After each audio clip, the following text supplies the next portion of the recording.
session. The Honorable John N. Harris, Judge presiding. All persons having business before this court draw near, give attention and you will be heard. May God save the United States of America, the state of Florida, and this honorable court. Please be seated.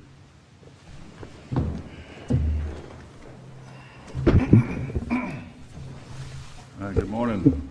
Welcome to an oral argument session of the 5th District Court of Appeal. As the marshal indicated, I'm Judge Harris, joined on the panel this morning by Judge Eisnagel and Judge McIver.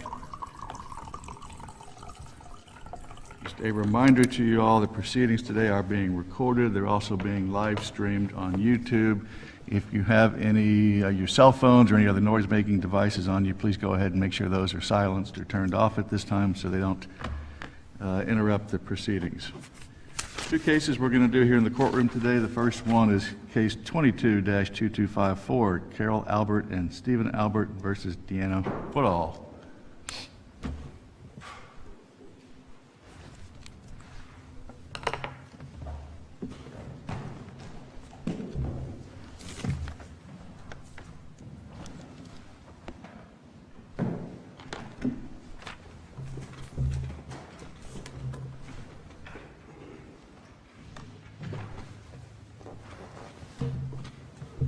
All right, each side has 20 minutes for the argument. Appellant can reserve as much of that as you would like for rebuttal. The default is 5 minutes. If you would like something other than that, please let me know and we'll try to accommodate that.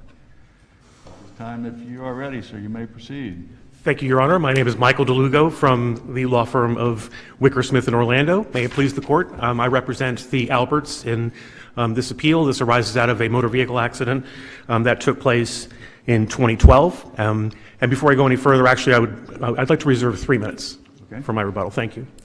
The lawsuit was filed in 2015, and the trial took place in July of 2022.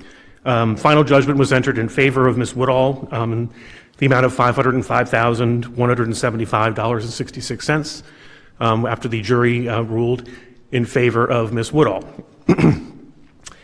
There was a case management order that had been entered prior to trial, and that indicated that all fact and expert discovery had to be completed by no later than 15 days prior to the commencement of the trial.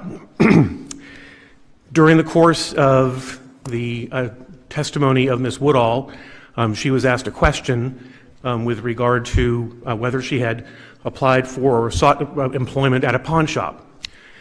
Perfectly reasonable question to ask in a case in which she is making a claim for wage loss.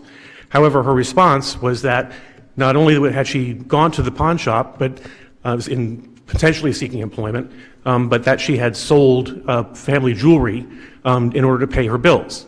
And there was an objection that was raised contemporaneously with that testimony, stating that you can't testify, a witness cannot testify, or a party cannot testify as to their poverty, which is exactly what that was. And that wasn't information that was elicited from the question that was asked. The question that was asked was going directly to her wage loss claim, which is appropriate.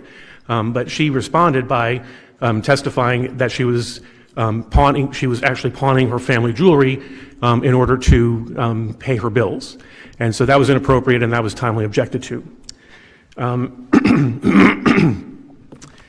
At the beginning of, or during the course of trial, counsel for Ms. Woodall announced that she was withdrawing one of her witnesses, Dr. Bohm. The trial went forward from that point on. And then later in the trial, the counsel announced that he was considering actually playing the testimony of Dr. Bohm's deposition in rebuttal. And there was an objection that was raised to that. And ultimately, the trial court ruled against the defense and allowed the video deposition of Dr. Bohm to be presented. The first issue that was raised in appeal goes to testimony that was elicited from Dr. Nizam Razak, who during the course of cross-examination had confirmed that he had not reviewed a 2013 EMG radiology study or nerve conduction study, and that if he had been presented that, he would have reviewed it. That was all that was elicited during cross-examination. Then during the course of redirect, Ms. Woodall's counsel excuse me, sought to elicit testimony from Dr. Razak by actually allowing him to review the EMG study that he had not reviewed prior to trial. And there was 2013 one. That's correct. Yeah, that was a mistake in my brief. That was not. I referenced a 2010, and Ms. Woodall's counsel corrected me on that. That was a 2013. In evidence. That is correct. It was in evidence, but Dr. Razak had not reviewed it prior to trial. He actually reviewed it on the stand and gave testimony during the course of redirect, where counsel asked him whether the review of that 2013 EMG study had changed his opinions, and he said, no, my opinions remain the same. So in effect, Dr. Razak was allowed to review the EMG study during the course of trial and then was allowed to bolster his testimony that he had given.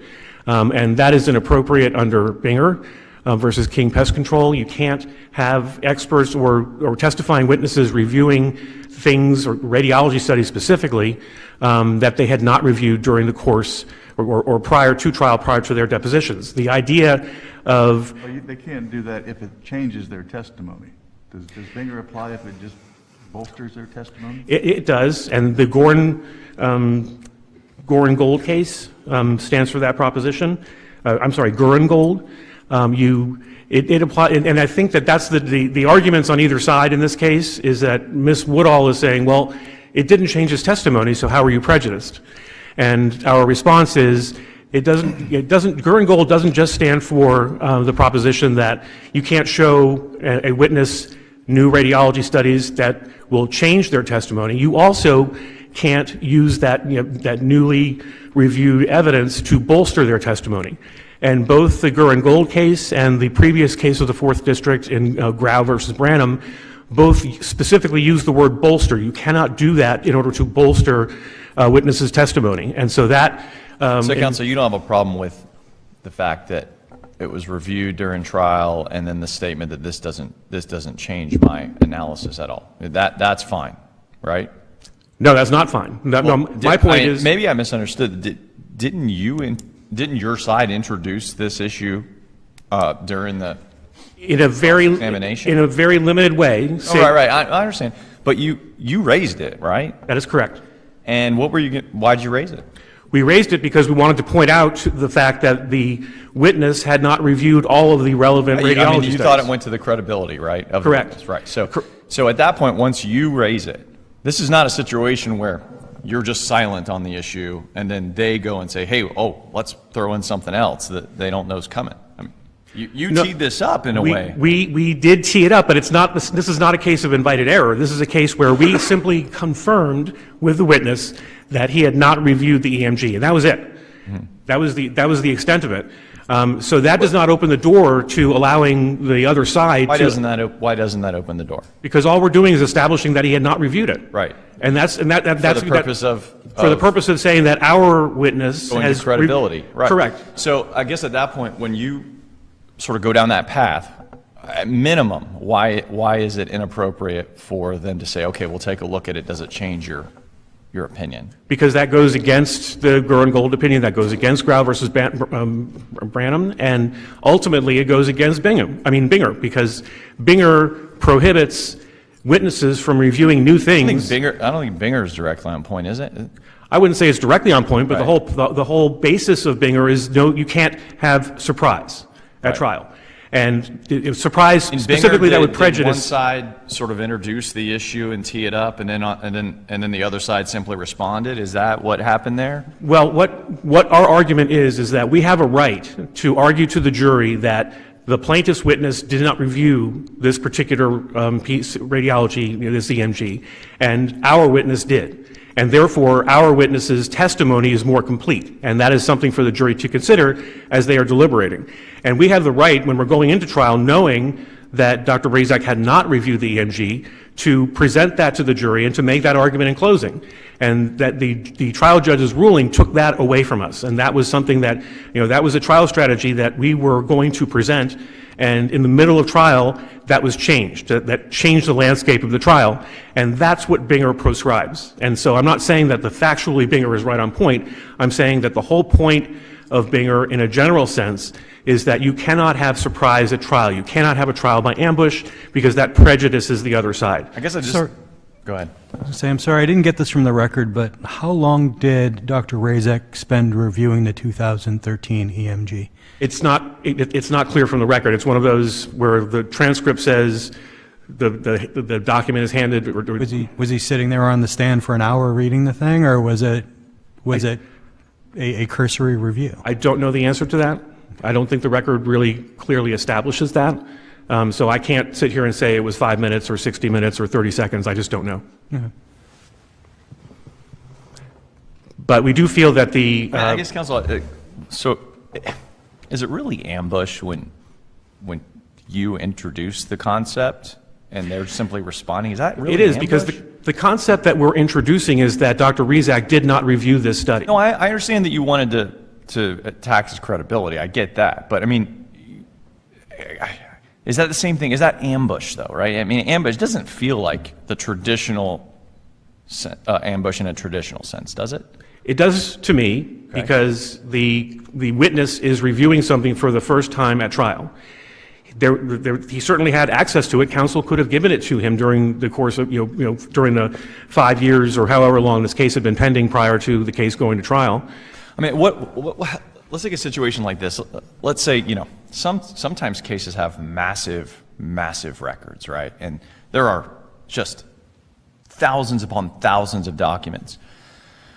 What if one side just says, well, let's go find a document in the record, in this massive record, that's completely irrelevant to the opinion, but we're going to make a big point that this expert didn't review it. Are you telling me that then when on the other side they can't say, look at this document, is that irrelevant? That's entirely irrelevant. It doesn't change a thing. Doesn't that, what you're telling us, doesn't that open the door to that sort of gamesmanship? And if not, why not? Because the key word in your hypothetical is irrelevant. Mm-hmm. This was relevant. This was a document that... No. So you would say, well, the difference is if we can establish that the document is entirely irrelevant, okay, then the rule you're proposing wouldn't apply. If it's entirely irrelevant, then I would agree. However, in this case, Dr. Razak looked at the document and used that review during trial to bolster his testimony, and that is where we feel that the trial court abused her discretion in allowing that to happen. This was not a completely irrelevant document. This was a document that our witness relied on, and that we... So it's not so you're not proposing a bright line rule? I'm not proposing... We would need to look at the document and say, well, I mean, how relevant is this document, right? I don't feel... Some documents are very relevant, some are a little relevant. Where would we... I'm not proposing anything new. This is something that the Gurr and Gold and Grau versus Branham courts have already said, that you can't have witnesses... Hold on. They said that irrelevant documents are fine to review for the first time at trial and opine on, but no. Relevant documents are not? They said that? No, they did not say that. I don't think there's any case that I'm aware of... I'm not aware of one either. ...that talks about showing irrelevant documents to witnesses in an attempt to impeach them or an attempt to discredit them. But that's not this case. This case is different because this EMG is relevant, and in fact, Dr. Razak said that this confirms his opinion, which in effect has the effect of bolstering his opinion. Mm-hmm. And so we feel that the trial judge's allowance of that happening constituted an abuse of discretion. The other two issues... Does it really bolster his opinion in the manner in which you were impeaching it? You were saying you didn't look at the 2013 EMG. Ours did. Our expert is more thorough. They looked at all of the information. You didn't look at all of the information. If you just did it right here on the stand, aren't you still making that same claim that in his initial formation of his opinion, he didn't review all the material? How is your impeachment undercut by that? We have a right to know going into trial who's reviewed what and what arguments we're going to make, and the witnesses can't change the playing field during the course of trial. I assume you knew, or you wouldn't have asked him if he had reviewed it, right? You don't ask the question you don't know the answer to. That is correct. Trial counsel knew the answer. So you weren't being blindsided? No, we weren't being blindsided until the judge allowed the witness to cure the problem. So that's the issue in this case. Does he cure the problem when the problem that you're laying out is you weren't fully prepared. Your opinion was not based upon all of the facts when you gave it. And our position is you can't fix that during the course of trial. And that's what, in a general sense, that's how Bingham applies, and that's what the Goren-Gold case stands for. And Goren-Gold, even though the Goren-Gold case is distinguishable in the sense that it was a new opinion that was generated as a result of the review of the radiographic study, our position is that whether it's changing your opinion or simply bolstering your opinion, it makes no difference. It's not allowed. Let me change my hypothetical a little bit. What if, in this 20,000-page record hypothetical case, right, let's say there's 1,500 pages of relevant stuff. We don't expect an expert to review. What if they review 1,499 of those pages, but one of the pages that is relevant, they don't review? Are you allowed to go and just pound them during trial for not reviewing this one relevant document, and they're not allowed to then look at it and say, hey, this is the same thing as all the stuff I already heard. This doesn't change a thing. Why can you do that, and they don't get a chance to take a look at it? That's all about getting prepared for trial. So essentially gamesmanship is what we're looking for here? No. We're not looking for gamesmanship at all. Is that not gamesmanship? No, it's not, when you pick Your out Honor. the one document that's relevant that they didn't review? I think your hypothetical is a little bit extreme. And it may be, but lawyers can sometimes be extreme, counsel. That's true. Hopefully not appellate lawyers, but I know trial lawyers sometimes are. But it is our position, even in your hypothetical, if there is one page out of 1,500 that the witness did not review, then the other side should be able to point that out and make that argument to the jury. And Without response. And it should not be curable during the course of trial. That's what Goren-Gold stands for. That's what Grau versus Branham stands for. And that's what, in a general sense, I realize that Binger is not on all fours, but the general idea is that you cannot have surprise at trial. And that was a surprise because the witness had not reviewed the document prior to trial when he had the opportunity to, but counsel did not give him that record. You can't fix that during trial. The third issue that we have raised in our brief has to do with the witness testifying as to her poverty. We feel it was an abuse of discretion to allow that to occur. And the second issue had to do with the withdrawal of Dr. Bohm during the course of trial and then turning around and saying, no, we're going to call him in our rebuttal case. We feel that both of those decisions by the trial judge constituted an abuse of discretion and warrant a new trial on all issues. And if the court has no further questions, I would like to reserve the remainder of my time for rebuttal. Okay, thank you. Thank you, Your Honor.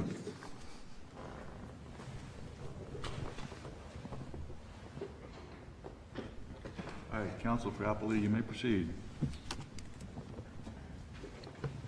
Thank you, Your Honor. May it please the court, Richard Dellinger and Michelle Stein, Logan Young, on behalf of Deanna Woodall, the appellee in this case. Your Honors, this case was tried over the course of 5 days. It took 8 years for my client to get to trial. It was tried in front of the jury from July 11, 2022 through July 15 of 2022, and the jury reached their verdict. The EMG study that has been discussed in detail today was stipulated into evidence. It was Exhibit 13 that was stipulated and agreed to by all parties. Why is that relevant, counsel? I mean, if the expert didn't rely on it, why does it matter that it was in evidence? Because the expert was being asked to comment on something that was already in evidence. In this case, there's no surprise. It's it's the Binger factors.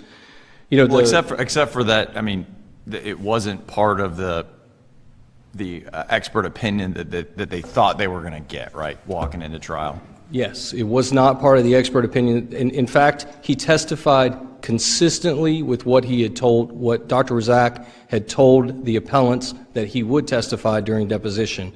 In that regard, this is completely consistent with Binger. On direct examination, the Dr. Razak testified completely consistent with all the disclosures to date, with all the discovery to date, and there is no Binger violation, there's no discovery. The key distinction between this case and the Goren-Gold case and the Grau case. In the Grau case, there were medical examinations that were done during the course of trial, and the witness in that case testified at trial for the first time in direct examination about 2 medical examinations that he did during the course of a medical malpractice trial. Brand new evidence during direct examination. Different here. This was raised in cross-examination and then addressed during redirect examination. In Gurin Gold, it was an MRI study, a prior MRI study that the witness had testified he had not reviewed during his discovery deposition, and then before testifying on direct examination, the witness in Gurin Gold, a treating doctor, had reviewed that MRI study and provided brand new opinions during the course of direct examination. Complete surprise and complete violation of Binger. That is different here. That is different here. In direct examination, the witness stayed away from that prior EMG study, even though the EMG was in evidence. He completely stayed away from it. And when the defense raised that issue, when they raised that issue in cross-examination, we objected because it had not been addressed. When the objection was overruled, the witness was allowed to testify about it, and so we then asked him about the document that they raised. The Binger factors requires surprise, unfair gamesmanship, something new. That's not the case here. They raised it. They brought it on themselves. They brought up the issue during cross-examination. If you put a witness on the stand, he testified completely consistent with all his disclosures, everything that's required by Binger, and there's no unfair surprise to them, no violation of Binger. Your Honor, during the course of this trial, all of the witnesses that testified have been deposed, and over the course of 8 years, they had an opportunity to get all the opinions. Dr. Boehm had provided a discovery deposition before his trial deposition was taken, and that trial deposition was presented to the jury by agreement. By agreement. The defense lawyer in that case, the defense lawyer in proceedings below, indicated that he may object. He needed to, if you look at the record, he indicated, I really don't know, I have to take a look at the authority. That was the full extent of his objection regarding Dr. Boehm's potential rebuttal testimony. That was it. I really don't know. This is on the record, page 4325. 4325. I really don't know. I'd have to take a look at it. Then when the testimony was finally presented in front of the jury, the judge made it clear, Senior Judge Dawn Fields made it clear to the jury that this was by agreement, that this rebuttal testimony was being presented by agreement. Your Honors, that is a waiver. Any argument here that there was some sort of objection was waived at the proceedings below. There's no fundamental error with regard to allowing Dr. Boehm's testimony to be provided to the jury. With regard to the financial status of the parties, the testimony in the underlying proceedings was a single reference to the witness pawning her jewelry when being asked about her wage loss claims. A single reference to the witness pawning her jewelry because she couldn't afford to pay her bills. The Baldamente case has a footnote, footnote 16 in Baldamente. It says, any error with regard to the financial status of the parties is harmless where the record otherwise contains enough properly admitted evidence from which the jury could figure out the relative economic status of the parties. That's footnote 16 of Baldamente. The evidence in the underlying proceeding is that Ms. Woodall drove a Chevy Impala, that the defendant drove an Audi, that Ms. Woodall was a single mother, that she was working 2 to 3 jobs, that she was bartending, that she was doing makeup and waiting tables, and that she was making less than $700 a week. There was a distinction between the parties with regard to their financial status, and because all of that evidence below established it, the footnote in Baldamente would apply. To the extent that there's any error in that single reference to her pawning her jewelry, that would be harmless error under the footnote of Baldamente. And we submit to Your Honor that there is no evidence because that issue was only addressed once in the underlying proceeding. It was a response to a question. There was an objection. The objection was overruled. There was no request for a limiting instruction at all by the defense, and we never raised it again. It never came up. We didn't address it. The appellees, forgive me, I was trial counsel as well. The appellees never addressed this issue at all during the underlying proceedings. At all. Never came up. you make a good point about the documents. Is it fair to show a witness a document that they might have, Judge Eisnagel, you make a good point about the document issue. Is it fair to show a witness a document that they may or may not have reviewed and then try to use that as a weapon against them? And frankly, it's not. In this case, the defense, if you read the record, you can see that we were hamstrung between case law, which says if you're going to have a treating doctor testify, you can't provide the treating doctor with all the prior records, because then it would be a violation of the expert rules. Worley, we would violate the expert rules if we did those things. So in this case, the treating doctor just testified about what he had in his file, what he used to treat the patient. And in this case, because they used a document that was in evidence, we had the ability to cross-examine him on it. There was another point that was made. I believe it was Judge McIver made a good point about whether this, how long the witness reviewed the document, how long Dr. Razak reviewed the document. I was there. The record reflects that the document was raised in cross-examination, wasn't shown to him. On redirect, the document was raised. Senior Judge Dawn Fields took the jury out and allowed the parties an opportunity to show the witness the document fairly briefly. The witness looked at the document. It's not a radiological study. It's actually an EKG study, which is just a report. He gave his opinion. The judge allowed it, said they opened the door, and then the jury was allowed back in. The questioning of him was, according to the record, that's the record below, was 10 minutes or less, and he provided his opinions. So, Judge McIver, you make the point that they still have the ability to cross-examine the witness on the point that this was just a very superficial review, that he didn't really review it in any level of detail. Having Dr. Razak review that EKG study did not impact their ability to cross-examine him on the superficialness of that review, because it was very, very quick in front of the jury in 10 minutes or less. In closing, unless there's any questions, I think I've covered the three issues, but I do want to remind the court of the standard of review. In this case, we had a trial judge, a senior judge, Dawn Fields, who tried this case over the course of 5 days in front of a jury and had access to all of the evidence. And great deference is to be given to trial courts who have superior vantage point, having reviewed all the evidence and all the proceedings in this case. In this case, there was no abuse of discretion in allowing the evidence, whether it be the EKG study on cross-examination and then redirect the single reference to pawning or jewelry that was never addressed again, and the agreed-upon rebuttal testimony of Dr. Boehm, agreed upon, according to the record. Any error that took place in the court below would have been harmless. That testimony about the jewelry, according to the Battlementi footnote 16, would be harmless given the testimony that the jury already had about the financial status of the parties. So, Your Honors, the case should not be reversed. The judgment should stand. Thank you, Your Honor. Thank you, counsel.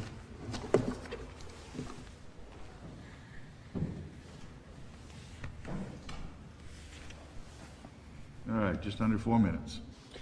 Thank you, Your Honor. I would like to draw the court's attention to the Gould opinion. That citation is 277 Southern 3rd 600 at page 603 of that opinion. The court writes, Appellee was obviously attempting to bolster his case by showing Dr. Myers the 2010 MRI after appellants had relied on the cutoff of discovery and the commencement of trial. Okay, that sentence is clear that it is not just a change in a testimony of a witness by showing them something new that is out of bounds. It is the effort to bolster the testimony of that witness by showing that witness a document that they had not reviewed prior to trial. And so, talking about how, well, Dr. Razak didn't change his opinion as a result of reviewing the EMG during trial is simply misses the point. The point is that you cannot have a witness review things for the first time while they're on the stand and give opinion testimony regarding the review of that document. And that's why we feel that that was an abuse of discretion, and that's why we feel that the case should be reversed and remanded for a new trial on all issues. And with that, I'm going to rely on the contents of my briefs. Thank you. All right, thank you both very much.